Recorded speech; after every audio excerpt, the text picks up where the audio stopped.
Good morning students. तो आज के इस वीडियो में हम बात करने वाले हैं स्कैटरिंग ऑफ लाइट की। ओके, तो ये है the human I and colourful world class 10th NCERT की बुक से हम यहाँ पे कर रहे हैं। चलिए देखते हैं तो क्या होता है स्कैटरिंग ऑफ लाइट। तो the interplay of light with object the interplay of light with object around us give rise to several spectacular phenomena in nature. So the blue color of the sky, color of water in deep sea, the reddening of the sun and sunrise and sunset are some of the wonderful phenomena we are familiar with। ये सारी phenomena हम जानते हैं कि जो हमारा sky है वो कैसा ब्लू अपीयर होता है, ब्लू दिखाई देता है, और वाटर जो colour of water in deep sea वो भी क्या ब्लू कलर का दिखाई दे जाता है।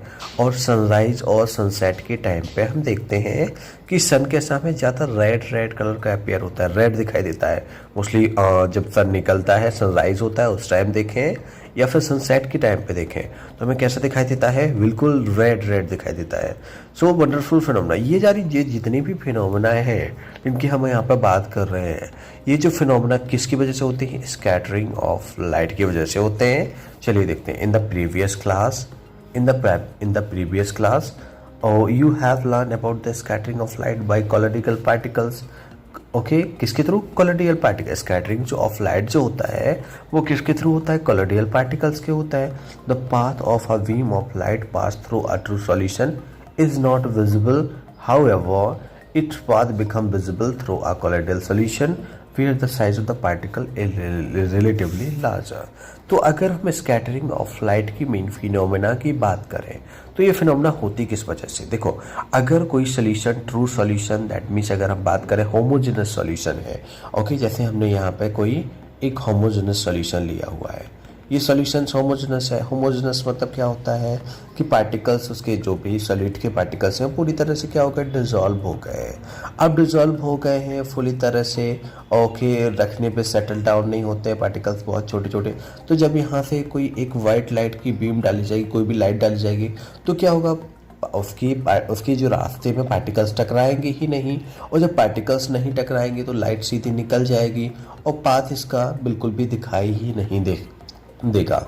लेकिन वहीं बात करें हम हेट्रोजेनस सॉल्यूशन की, तो हेट्रोजेनस सॉल्यूशन में क्या होते हैं, पार्टिकल्स थोड़े बड़े बड़े होते हैं, ओके, जिनको बोलते हैं हम क्या, कोलोडियल सॉल्यूशंस बोल लेते हैं, कोलाइड्स या कोलोडियल सॉल्यूशंस बोला जाता है। जब यहाँ पे लाइट यहाँ पे पास की जाती है, लाइट यहाँ पे पास, तो यहाँ पे पार्टिकल्स बड़े बड़े होंगे, और पार्टिकल्स बड़े बड़े होंगे तो वो पार्टिकल्स क्या होंगे, दिखाई देंगे, सॉरी दिखाई नहीं देंगे, उनसे क्या होगा, हाँ दिखाई ही देंगे। जैसे अगर हम यहाँ से लाइट पास करें तो लाइट्स जो होगी वो उन पार्टिकल से टकराएगी, और जब उन पार्टिकल से जब वो लाइट टकराएगी, ओके, स्ट्राइक करेगी, तो क्या होगा, उसका पाथ हमें विजिबल हो जाएगा, दिखाई देने लगेगा।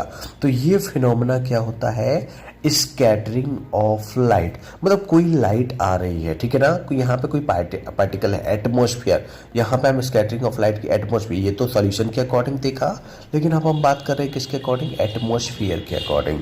तो एटमॉस्फेयर के अकॉर्डिंग अगर आप देखें तो हमें पता है कि एटमॉस्फेयर में क्या होते हैं, बहुत सारे पार्टिकल्स होते हैं, ओके, एटमॉस्फेयर में क्या होते हैं, बहुत सारे पार्टिकल्स होते हैं। तो जैसे सोचो ये कोई पार्टिकल है, एयर पार्टिकल है, डस्ट पार्टिकल है, कोई भी पार्टिकल हो सकता है।